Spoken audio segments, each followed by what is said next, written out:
দেশ বিদেশের ব্যবসা বাণিজ্য আর অর্থনীতির সব খবর নিয়ে আমন্ত্রণ ওয়ালটন স্মার্ট ফ্রিজ বিজনেস রিপোর্টে। আমের উৎপাদন 10 থেকে 15% কমার শঙ্কা, বড় ক্ষতি এড়াতে বাড়তি পরিচর্যার পরামর্শ। এসএমই খাতের উদ্যোক্তাদের ঋণ পেতে ব্যবসায়িক লেনদেনের হিসেব সংরক্ষণের পরামর্শ, ব্যাংকিং পদ্ধতি আধুনিকায়নের তাগিদ। হজ এজেন্সির অনিয়মে 700 হজযাত্রীর হজে যাওয়া অনিশ্চিত, 2 দিনের মধ্যে সব যাত্রীর টিকিট নিশ্চিত করার নির্দেশ। এমন সব খবর নিয়ে আমাদের আজকের আয়োজন। ওয়ালটন ফ্রিজ কিনে অনেকের মতো আপনিও হয়ে যেতে পারেন মিলেনিয়াল। সেরা পণ্যের সেরা অফার। চলতি মৌসুমে আমের উৎপাদন গেল বছরের তুলনায় 10 থেকে 15% কম হতে পারে বলে জানিয়েছে কৃষি সম্প্রসারণ অধিদপ্তর। তারা বলছে, এবছর লম্বা সময় ধরে চলা শীত আর গরমের তীব্রতাই এর জন্য দায়ী। এমন বাস্তবতায় বড় ক্ষতি এড়াতে বাড়তি পরিচর্যার পরামর্শ দেওয়া হয়েছে সংস্থাটির পক্ষ থেকে। ফুয়াদ হাসান ও ডব্লিউ কুমার ঘোষের সহায়তায় রঞ্জিমুল মিজারের রিপোর্ট। ফেব্রুয়ারির শুরুতেই আমের মুকুল দেখে অভ্যস্ত চাঁপাইনবাবগঞ্জের চাষি মুঞ্জের আলম। এবার তিনি 140 বিঘা জমিতে দেশি আর উন্নত জাতের আম চাষ করেছেন। সেই বাগানে মুকুলও এসেছে স্বাভাবিক সময়ের চেয়ে পরে, ফেব্রুয়ারির শেষে এমনকি মার্চের শুরুতে। মুকুল আসতে দেরি হওয়ার পাশাপাশি এপ্রিল জুড়ে চলা তাপপ্রবাহে বাধাগ্রস্ত হয়েছে আমের গুটি ধরা। তাই তো গেল বছরের তুলনায় 20 থেকে 30% ফলন কম হওয়ার শঙ্কা করছেন এই চাষি। আমরা যে জাত আমগুলো বলছি, এই আমগুলো প্রায় 20% মতো আছে এবার, এবং ওই বাকি যে হাইব্রিড জাতের আমগুলো, এগুলো 60 to 65% মতো আম আছে। কারণ হচ্ছে পরিবেশগত, যে আপনারা জানেন যে দীর্ঘমেয়াদে শীত ছিল আর কি, শীতের পরে যে মুকুলটা আসতে দেরি হয়, এবং আমাদের জাত আমগুলোতে মুকুল কিন্তু এসেছিল, কিন্তু আপনারা জানেন যে মার্চে একটা কিন্তু বৃষ্টি হয়েছিল কয়েকদিন, 3-4 দিন, ওই বৃষ্টিতে কিন্তু সব মুকুলগুলো ঝরে গেছে আসলে। চাঁপাইনবাবগঞ্জের বাইরে আমের জন্য সুখ্যাতি আছে উত্তরের জেলা রংপুরের। জেলার বদরগঞ্জ উপজেলার বাসিন্দা আমিনুল ইসলাম এবার বিঘাপাচক জমিতে আমের চাষ করেছেন। আমের মুকুল দেরিতে এলে পরিচর্যার কাজ তিনি শুরু থেকেই করেছেন। বৃষ্টি কম হয়ে পানির খরচ হয়েছে বেশি, দিতে হয়েছে কীটনাশকও। তাই তো চলতি মৌসুমে বিঘাপ্রতি অন্তত 5 থেকে 7,000 টাকা বাড়তি গুনতে হচ্ছে তাকে। গত বছরে আমরা এই বাগানে ঔষধ পাতি খরচ করছি 60টা সহ, যেটা তার চেয়ে 25% বেশি। ফলন তো খারাপ। আম যে গাছে হবে 3 মণ, সে গাছে খুব অতিরিক্ত হলে হয়তো 30 কেজি আম হবে। মাঠের এই চিত্র ভাবিয়ে তুলেছে চাষের সঙ্গে জড়িত সংশ্লিষ্ট নীতি নির্ধারকদেরও। কৃষি সম্প্রসারণ অধিদপ্তরের রপ্তানিযোগ্য আম উৎপাদন প্রকল্পের হিসেব অনুযায়ী 2022-23 অর্থ বছরে আমের উৎপাদন হয়েছিল 27 লাখ টনের মতো। তবে চলতি বছর বিরূপ আবহাওয়ার কারণে আমের উৎপাদন 2 থেকে 3 লাখ টন কম হতে পারে বলে জানানো হয়েছে সংস্থাটির পক্ষ থেকে। বাংলাদেশে 23-24 এটা একটা অ্যাভারেজ রেঞ্জ, 23-24 লক্ষ মেট্রিক টন। গত বছর এটা ফলনটা জাম্প করে 27 লক্ষ মেট্রিক টন হয়েছিল। তো অন ইয়ার এবং অফ ইয়ারের মধ্যে আমরা দেখেছি 10% ফলন কম বেশি হয়। আর এবার যেহেতু আবহাওয়াগত কিছু সমস্যা ছিল, আরও যদি 5% যদি কমও হয়ে যায়, তাহলে 10 থেকে 15% ফলন কম হবে। এমন অবস্থায় বাণিজ্যিক চাষিদের তাপমাত্রা বুঝে ইউরিয়া প্রয়োগের পাশাপাশি অপরিপক্ক আম না পাড়ার পরামর্শ দিয়েছেন এই কৃষি কর্মকর্তা। ম্যাচিউর হওয়ার আগ পর্যন্ত যেন কোনো আম গাছ থেকে না পারে, সেটা আমরা পরামর্শ দিচ্ছি। দ্বিতীয় পরামর্শ দিচ্ছি, তারা ইরিগেশনটা প্রপারলি যেন করে। তৃতীয় পরামর্শটা হলো আমাদের ওই যখন তাপদাহতা প্রচুর থাকে তখন কিছু ইউরিয়া অ্যাপ্লিকেশন করার কথা বলছি, জৈব বালাইনাশক, এগুলো যদি আমরা বাগানে দিয়ে দিতে পারি, তাহলে এই সময় ফ্রুট ফ্লাই সংক্রান্ত যে আক্রমণ, সেটা থেকে প্রতিরোধ হবে, আমটা নিরাপদ হবে, আমের আকারটা বড় হবে, মানসম্মত আম উৎপাদন হবে। কৃষি সম্প্রসারণ অধিদপ্তর জানিয়েছে, ভৌগোলিক অবস্থা ও আবহাওয়ার উপর ভিত্তি করে দেশের বিভিন্ন এলাকায় ভিন্ন ভিন্ন সময়ে আম পাকতে শুরু করে। সেই হিসাবে বাজারে এরই মধ্যে আসতে শুরু করেছে সাতক্ষীরা অঞ্চলের আম, আর অন্যান্য অঞ্চলের আম আসবে মাসখানেকের মধ্যে। রঞ্জিবুল মিজান, বিজনেস রিপোর্ট, মাছরাঙা টেলিভিশন। ক্ষুদ্র উদ্যোক্তাদের ঋণ প্রাপ্তির জন্য ব্যবসায়িক লেনদেনের হিসেব নিকেশ সংরক্ষণের পরামর্শ দিয়েছেন অর্থ প্রতিমন্ত্রী। সোমবার রাজধানীতে এসএমই খাতের স্মার্ট ফাইন্যান্সিং নিয়ে আয়োজিত এক আলোচনা সভায় তিনি বলেন, কোনো ধরনের কাগজপত্র ছাড়া ঋণ দেওয়া সম্ভব নয়। তবে এসএমই খাতে ঋণ প্রাপ্তি সহজ করতে প্রথাগত ব্যাংকিং ব্যবস্থা থেকে বেরিয়ে আধুনিকায়নের তাগিদ দিয়েছেন অনুষ্ঠানে উপস্থিত অন্যান্য আলোচকরা। একই সাথে পরামর্শ দেওয়া হয় ব্যবসায়িক লেনদেনের তথ্য পেতে ব্যাংকগুলোকে ফিনটেকের সাথে অংশীদারিত্বের। স্নিগ্ধার কর্মজীবনের শুরুটা শিক্ষকতা দিয়ে। 2014 থেকে 18 4 বছর চাকরি করে যে অর্থ সঞ্চয় করেছিলেন তা দিয়েই শুরু করেছিলেন সলস নামের দেশীয় শাড়ি, গামছা ও বাহারি পণ্যের এই উদ্যোগ। সেদিনের 2 লাখ টাকা দিয়ে শুরু করা ব্যবসা এখন দাঁড়িয়েছে 15 লাখে। তাই স্বপ্ন এখন নিজস্ব কারখানায় পণ্য উৎপাদনের, যার জন্য দরকার ব্যাংক ঋণ। কিন্তু ব্যাংক থেকে কতটা সহযোগিতা পেলেন এই উদ্যোক্তা? ব্যাংকে গেলেও আমাদেরকে ফেরত দেওয়া হচ্ছে যে আপনি অ্যাটলিস্ট ছোট থেকে হলেও একটা স্টোর দেন, কিন্তু ঢাকাতে একটা স্টোর শুরু করতে হলেও কিন্তু মিনিমাম 10 লাখ টাকা লাগে। তো দেখা যায় আমার ইনভেস্টমেন্টই আছে 10 লাখ টাকা, সেটা তো তুলে আমি হুট করে একটা স্টোর দিতে পারছি না। তো এই ছোট ছোট জিনিসের কারণে আমাদের লোনটা আটকায় যায়। শুধু স্নিগ্ধা নয়, এমন সমস্যার সম্মুখীন দেশের সিংহভাগ অতি ক্ষুদ্র ক্ষুদ্র ও কুটির শিল্প উদ্যোক্তারা। তথ্য বলছে 2024 সালের মধ্যে ব্যাংকিং খাতে বিতরণকৃত মোট ঋণের 25% এসএমই খাতে দেওয়ার লক্ষ্য ঠিক করে দিয়েছে বাংলাদেশ ব্যাংক। আর এসএমইতে দেওয়া মোট ঋণের অর্ধেকই যাওয়ার কথা কুটির, অতি ক্ষুদ্র আর ক্ষুদ্র উদ্যোগে, যেখানে নারী উদ্যোক্তাদের জন্য বরাদ্দ রাখার কথা এসএমইর 15% ঋণ। ফাইন্যান্সিয়াল যে স্টেটমেন্ট এটা পাওয়া যায় না, ফর্মাল অডিটেড তো দূরের কথা, রেকর্ডই নাই। তো রেকর্ড নাই, সেখানে কেন ব্যাংক যাবে? এটা কিন্তু সত্যিকার অর্থে এসএমইদেরই একটা প্রবলেম। এই এসএমই কোনো রেকর্ড রাখতে পারে না, অথবা তার কাছে অ্যাভেলেবল কোনো মিনস নেই। সিএমএসএমই যেহেতু একসাথে উচ্চারণ করা হয়, টোটাল ফাইন্যান্সটাকে একসাথে দেওয়া হয়, কিন্তু বেশিরভাগ সুবিধা কিন্তু ভোগ করে ওই এস স্মলের একটা অংশ আর এম এর একটা অংশ। বাট যার মূল প্রবলেম এম, শুরুর এম মানে মাইক্রো, সে কিন্তু আসলে এর বাইরে থেকে যাচ্ছে। আর্থিক প্রতিষ্ঠান যখন ঋণ দিবে তাকে তো কিছুর উপর ঋণ দিতে হবে, সে তো হাওয়ার উপর ঋণ দিতে পারবে না। এটা তো আমাকে বুঝতে হবে, সেটা যেই অঙ্কের ঋণই হোক। এমন বাস্তবতায় এসএমই উদ্যোক্তাদের ঋণ প্রাপ্তি সহজ করতে প্রচলিত ব্যাংকিং ব্যবস্থার আধুনিকায়ন করার তাগিদ দেওয়া হয় আলোচনায়। একই সাথে উদ্যোক্তাদের লেনদেনের তথ্য পেতে মোবাইল ফাইন্যান্সিয়াল সার্ভিস ও ফিনটেক সিস্টেমের সাথে ব্যাংকের অংশীদারিত্বের পরামর্শ দেওয়া হয় আলোচনায়। ব্যাংক পার্টনার করতে পারে উইথ দ্য ফিনটেক্স, ব্যাংক পার্টনার করতে পারে with the new technology platforms. সুতরাং তারা যাতে করে নতুনভাবে এই প্ল্যাটফর্মটাকে রিডিসকভার করে নতুন মডেলে ফাইন্যান্স করতে পারে, এই কাজটা করতে হবে। আর যারা বড় ব্যাংক, যাদের অনেক বড় পোর্টফোলিও অলরেডি আছে, তাদেরকে হাইলি ইনভেস্ট করতে হবে ইন আইটি অ্যান্ড ডিজিটাইজেশন। হিসেব বলছে মোট দেশজ উৎপাদন বা জিডিপিতে এসএমই খাতের অবদান এখন 25%, যদিও চলতি বছরের মধ্যেই এটিকে 32% উন্নীত করার লক্ষ্য আছে সরকারের। রায়হান শোভন, বিজনেস রিপোর্ট, মাছরাঙা টেলিভিশন। চলতি বছর 700 হজ যাত্রীর হজে যাওয়া অনিশ্চিত, কারণ দুটি হজ এজেন্সির একজন মোনাজেম তাদের কাছ থেকে টাকা নিয়ে যোগাযোগ বন্ধ করে দিয়েছে, জানিয়েছে ধর্ম মন্ত্রণালয়। 2 দিনের মধ্যে সব হজযাত্রীর উড়োজাহাজের টিকিট নিশ্চিত করতে এজেন্সিগুলোকে নির্দেশ দেওয়া হয়েছে। দুষ্ট চক্রে ঘুরছে হজ ব্যবস্থাপনা, কারণ যে 259টি হজ এজেন্সি হজ যাত্রী পাঠাচ্ছে, তাদের মধ্যে এবারও কিছু প্রতিষ্ঠানের অনিয়মে তৈরি হয়েছে বিশৃঙ্খলা।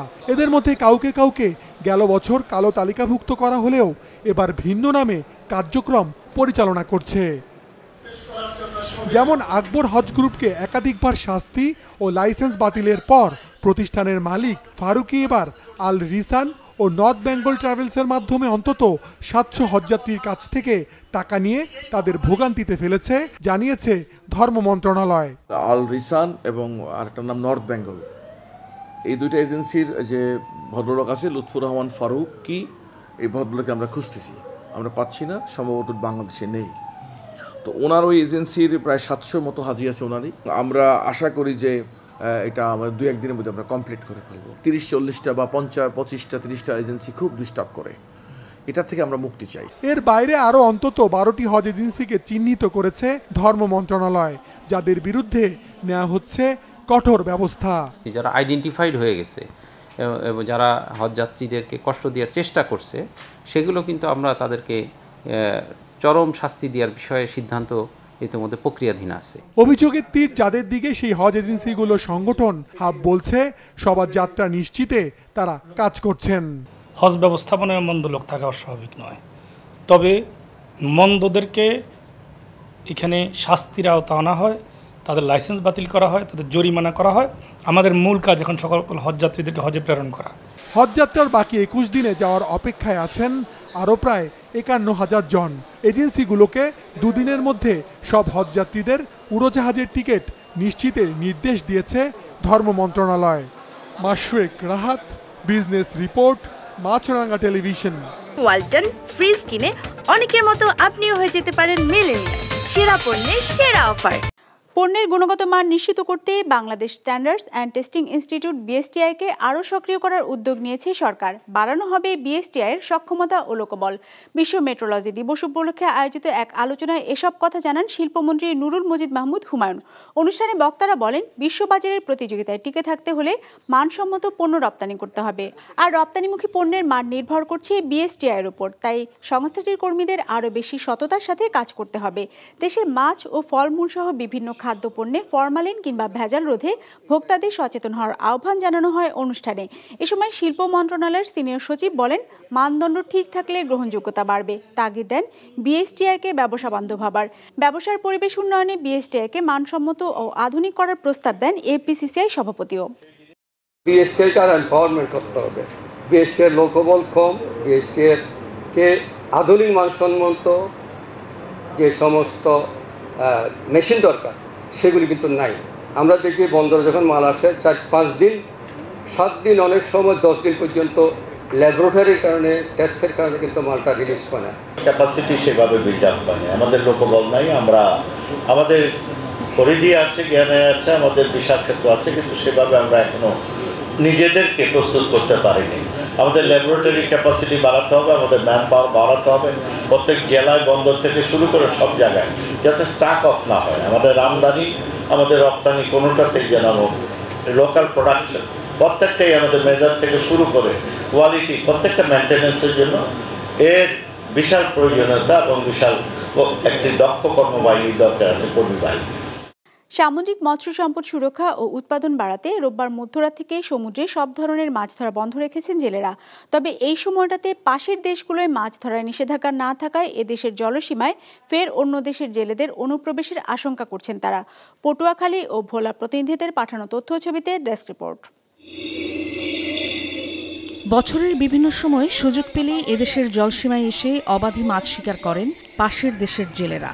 এজন্য বেশ কয়েকবার মাছ ও ট্রলার সহ আটকও হয়েছে তাদের অনেকে। দেশের জলসীমায় মাছ ধরায় নিষেধাজ্ঞা থাকলেও পাশের দেশের জন্য তা প্রযোজ্য নয়। এ নিয়ে তাই চিন্তার ভাঁজ এদেশের জেলেদের চোখে মুখে।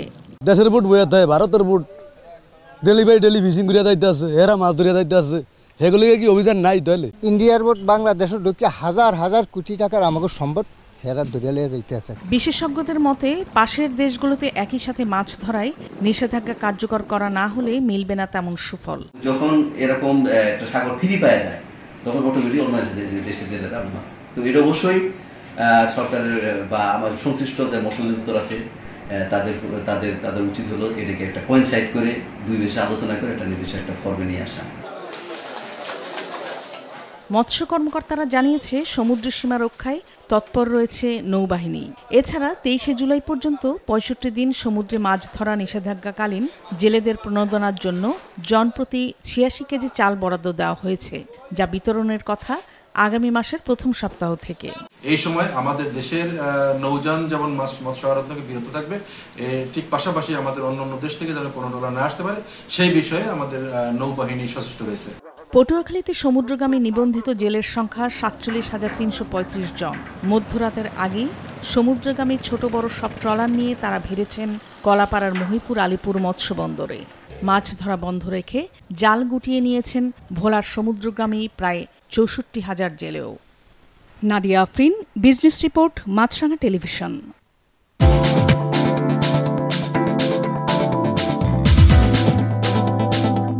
নেতিবাচক ধারায় শেষ হয়েছে ঢাকা স্টক এক্সচেঞ্জের লেনদেন। সার্বিক সূচক DSC-X 37 পয়েন্ট কমে দাঁড়িয়েছে 5,393-তে। বেচাকেনা হয়েছে 561 কোটি টাকার। লেনদেনে অংশ নেওয়া প্রতিষ্ঠানগুলোর মধ্যে দর বেড়েছে 81টির, কমেছে 278টির, আর অপরিবর্তিত আছে 30টির দর। কর্মীদের বোনাস দেওয়ার ক্ষেত্রে নতুন দৃষ্টান্ত স্থাপন করেছে সিঙ্গাপুর এয়ারলাইন্স। দেয়া হচ্ছে 8 মাসের বেতনের সমান বোনাস। গেল বছর প্রতিষ্ঠানটি বড় অঙ্কের মুনাফা করায় কর্মীদের জন্য এই আর্থিক সুবিধা দেওয়ার ঘোষণা দেয় এয়ারলাইন্স কর্তৃপক্ষ।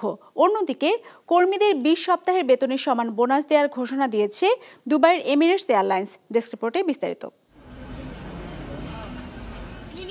করোনা মহামারীর প্রভাব পুরোপুরি কাটিয়ে উঠেছে বিশ্বের এয়ারলাইন্স সংস্থাগুলো। মানুষের মধ্যে বেড়েছে ভ্রমণের প্রবণতা, যার উপর ভর করে লাভের মুখ দেখতে শুরু করেছে এয়ারলাইন্সগুলো।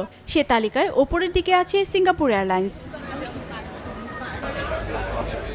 বিশ্বের সেরা বিমান সংস্থা হিসেবে স্বীকৃত সিঙ্গাপুর এয়ারলাইন্স এশিয়ার অন্যতম বড় এই এয়ারলাইন্সটিতে গেল বছর ভ্রমণ করেছেন বিশ্বের 1,81,00,000-এর বেশি যাত্রী, যার উপর ভর করে এসেছে বড় অঙ্কের মুনাফাও। গেল সপ্তাহে 2023-24 অর্থ বছরের আর্থিক পরিসংখ্যান প্রকাশ করেছে সিঙ্গাপুর এয়ারলাইন্স। সেখানে দেখা যায় এক বছরে নিট মুনাফা হয়েছে $198 কোটি। প্রতিষ্ঠানটি বলছে, করোনা মহামারীর পর উত্তর এশিয়ার দেশগুলো যেমন চীন, হংকং, জাপান ও তাইওয়ানের মতো দেশ তাদের সীমান্ত পুরোপুরি খুলে দিয়েছে। সে কারণে এসব দেশে ভ্রমণ বেড়েছে, ফলে বড় অঙ্কের মুনাফা করা সম্ভব হয়েছে সিঙ্গাপুর এয়ারলাইন্সের জন্য। এই মুনাফা অর্জনে কর্মীদের নিরলস পরিশ্রমও বড় ভূমিকা রেখেছে বলে জানায় এয়ারলাইন্স কর্তৃপক্ষ। তাই তো কর্মীদের জন্য দেওয়া হচ্ছে বড় অঙ্কের বোনাস। সিদ্ধান্ত অনুযায়ী 20টি বেতনের সমপরিমাণ বোনাস দেওয়া হবে কর্মীদের। এয়ারলাইন্সটিতে বর্তমানে কর্মরত প্রায় 14,800 কর্মী সবাই এই সুবিধা পাবেন। এই সিদ্ধান্তকে অনন্য দৃষ্টান্ত হিসেবে উল্লেখ করেছে বিশ্বের বিভিন্ন গণমাধ্যম। কর্মীদের জন্য বড় অঙ্কের বোনাস ঘোষণা করেছে মধ্যপ্রাচ্যের বৃহত্তম বিমান সংস্থা এমিরেটস। বর্তমানে প্রতিষ্ঠানটির কর্মী সংখ্যা প্রায় 11,000, যাদের সবাইকে 20 সপ্তাহের বেতনের সমপরিমাণ বোনাস দেবে এমিরেটস। গেল বছর $407 কোটি মুনাফা করেছে প্রতিষ্ঠানটি। তবে গেল বছর লাভের মুখ দেখলেও চলতি বছরটি এ খাতের জন্য কঠিন হতে পারে বলে মনে করছে এয়ারলাইন্স সংস্থাগুলো। বৈশ্বিক রাজনৈতিক অনিশ্চয়তা, মূল্যস্ফীতির চাপ আর সরবরাহ চেনে সীমাবদ্ধতা এভিয়েশন খাতের জন্য চ্যালেঞ্জ বলে মনে করছেন বিশ্লেষকরাও। বিজনেস রিপোর্ট, মাছরাঙা টেলিভিশন। দর্শক, আমাদের যে কোনো পর্ব নিজেদের সুবিধাজনক সময় দেখতে সাবস্ক্রাইব করুন বিজনেস রিপোর্টের অফিসিয়াল ইউটিউব চ্যানেল। ফেসবুক পেজে লাইক দিয়ে আপডেট থাকুন ব্যবসা বাণিজ্যের আলোচিত সব ঘটনা সম্পর্কে। আর আপনাদের মতামত জানান কমেন্টস অথবা ইনবক্সে। আজ এটুকুই, বিদায় নিচ্ছি, ভালো থাকবেন।